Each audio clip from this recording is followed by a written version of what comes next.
കാടിനകത്തുള്ള ഈ ഒരു വീടിലേക്കാണ് ഞാൻ കയറുന്നത്. കണ്ടോ കടവം ഇരിക്കുന്നത്? കണ്ടോ പഴയ കടവം? കണ്ടില്ല എന്ന് പറയരുത്. നിങ്ങൾക്ക് കാണിച്ചു തന്നില്ല എന്നും നിങ്ങൾ പരാതി പറയരുത്. കടവമാണ് ഈ വീട്. കണ്ടോ? അയ്യോ, 100 വർഷം പഴക്കമുള്ള വീട്. നിങ്ങൾക്കും എന്നോടൊപ്പം കാണാം ഈ 100 വർഷം പഴക്കമുള്ള വീട്. അതിൻ്റെ ഉമ്മറത്തിരിക്കുമ്പോൾ എന്തൊരു സുഖം!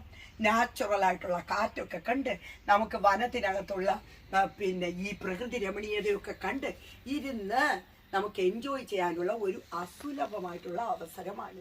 ഇവിടെ കൊക്കയുണ്ട്, ജാമ്പയുണ്ട്, റംബൂട്ടാനുണ്ട്, ഇങ്ങനെ തുടങ്ങിയ ചക്ക, വാഴ എല്ലാം നമുക്ക് കാണാം.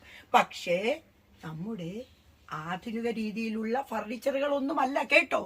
അത് നിങ്ങൾ ചിന്തിക്കുക. ഞാൻ നിങ്ങളെ ഈ 100 വർഷം പഴക്കമുള്ള വീട്ടിലേക്ക് കൊണ്ടുവരിക. വരൂ എന്നോടൊപ്പം. നിങ്ങൾക്ക് കാണിച്ചു തന്നില്ല എന്ന് പറയരുത്. ഈ